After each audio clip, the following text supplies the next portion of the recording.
I am happy to join with you today in what will go down in history as the greatest demonstration for freedom in the history of our nation. 50 years ago, a great American in whom symbolic shadow we stand today signed the Emancipation Proclamation. This momentous decree came as a great beacon light of hope to the millions of Negro slaves who had been seared in the flames of withering injustice. It came as a joyous daybreak to end the long night of their captivity. But 100 years later, the Negro is still not free. 100 years later, the life of the Negro is still sadly crippled by the manacles of segregation and the chains of discrimination. 100 years later, the Negro lives on a lonely island of poverty in the midst of a vast ocean of material prosperity. 100 years later, the Negro is still languished in the corners of American society and finds himself in exile in his own land. And so we have come here today to dramatize a shameful condition. In a sense, we have come to our nation's capital to cash a check. When the architects of our republic wrote the magnificent words of the Constitution and the Declaration of Independence, they were signing a promissory note which every American was to fall heir. This note was a promise to all men. Yes, black men as well as white men would be guaranteed the unalienable rights of life, liberty, and the pursuit of happiness. It is obvious that America has defaulted on this promissory note insofar as her citizens of color are concerned. Instead of honoring this sacred obligation, America has given the Negro people a bad check. A check that has come back marked insufficient funds. But we refuse to believe that the Bank of Justice is bankrupt. We refuse to believe that there are insufficient funds in the great vaults of opportunity of our nation. And so we have come here today to cash this check, a check that would give us upon demand the riches of freedom and the security of justice. And so we have come to this hallowed spot to remind America of the fierce urgency of now. This is no time to engage in the luxury of cooling off, nor to take the tranquilizing drug of gradualism. Now is the time to make real the promises of democracy. Now is the time to rise from the dark and desolate valley of segregation to the sunlit path of racial justice. Now is the time to lift our nation from the quicksands of racial injustice to the solid rock of brotherhood. Now is the time to make justice a reality for all of God's children. It would be fatal for the nation to overlook the urgency of the moment. This sweltering summer of the Negro's legitimate discontent will not pass until there is an invigorating autumn of freedom and equality. 1963 is not an end, but a beginning. And those who hope that the Negro needed to blow off steam and will now be content will have a rude awakening if the nation returns to business as usual. There will be neither peace nor tranquility in America until the Negro is granted his citizenship rights. The whirlwinds of revolt will continue to shake the foundation of our nation until the bright day of justice emerges. But there is something I must say to my people that stand on the warm threshold which leads into the palace of justice. In the process of gaining our rightful place, we must not be guilty of wrongful deeds. Let us not seek to satisfy our thirst for freedom by drinking from the cup of bitterness and hatred.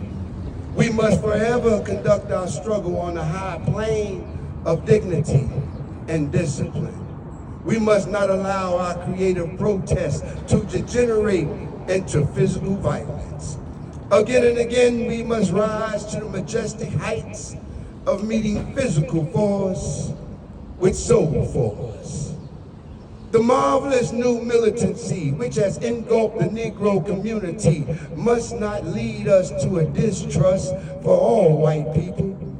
For many of our white brethren, as is evidenced by their presence here today, have come to realize that their destiny is tied to our destiny.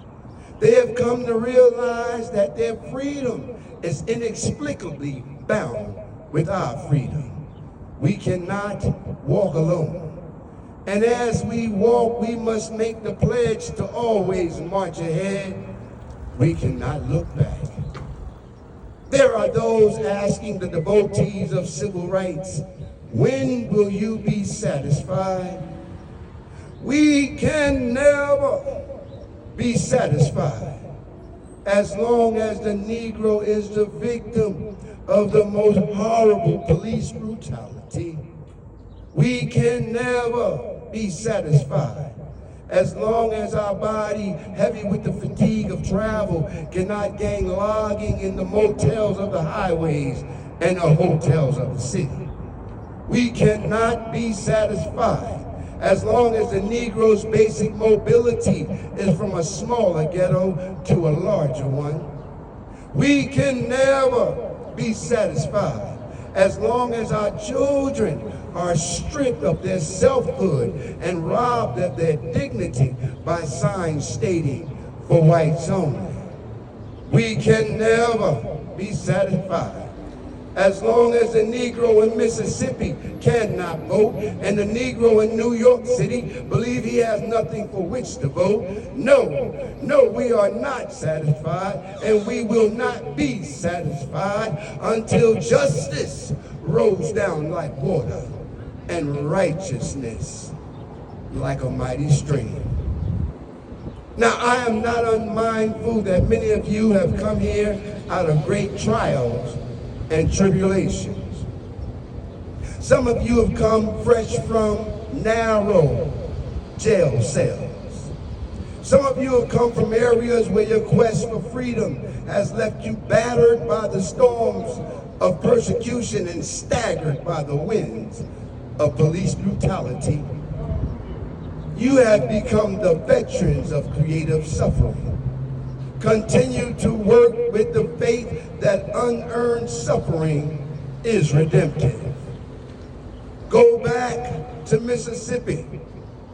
Go back to Alabama.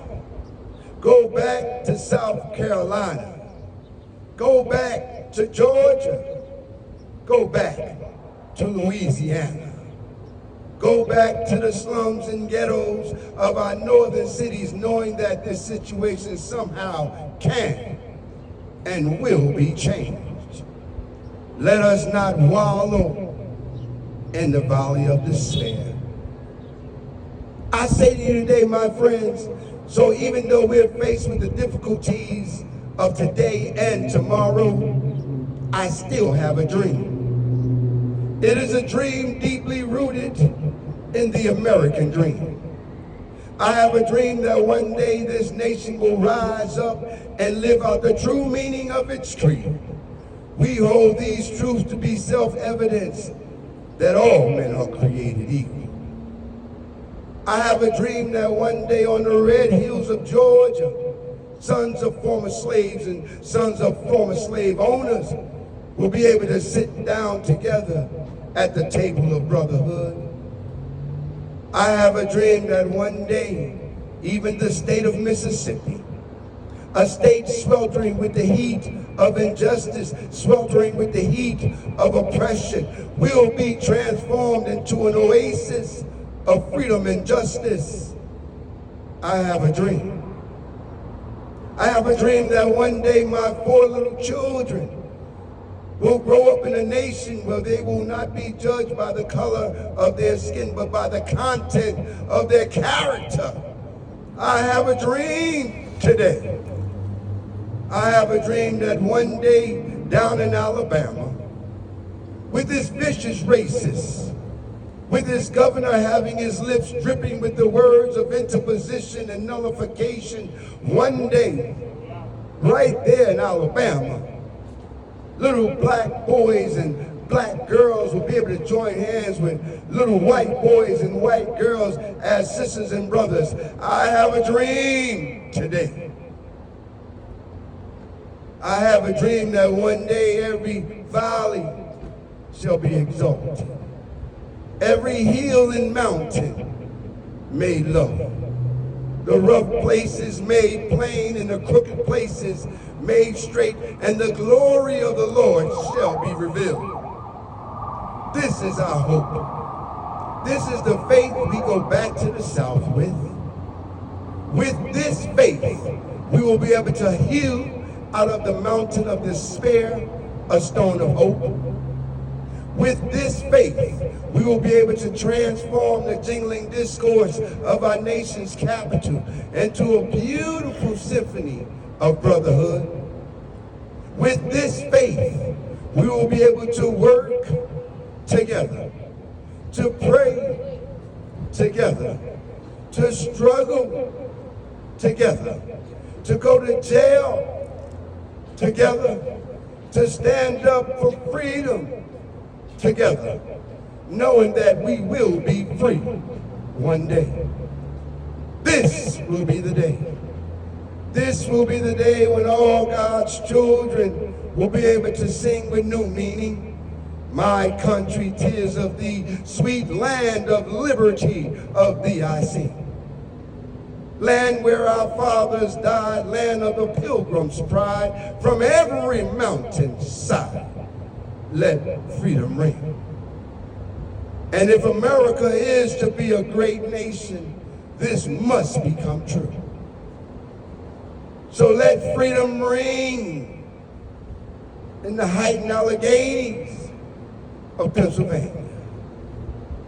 Let freedom ring in the snow-capped Rockies of Colorado. Let freedom ring on the curvaceous slopes of California. Let freedom ring in the mighty mountains of New York. Let freedom ring in the prodigious hilltops of New Hampshire. And not only that, let freedom ring in Stone Mountain, Georgia. Let freedom ring in Lookout Mountain, Tennessee. Let freedom ring in every hill and molehill of Mississippi, in every mountainside. Let freedom ring. And when this happens, when we allow freedom ring in every village, in every hamlet, when we let it ring in every state, in every city, we will speed up that day when all God's children, black men and white men, Jews and Gentiles, Protestants and Catholics, will be able to join hands and sing in the words of that old Negro spiritual. Free at last, free at last, thank God Almighty, we are free at last.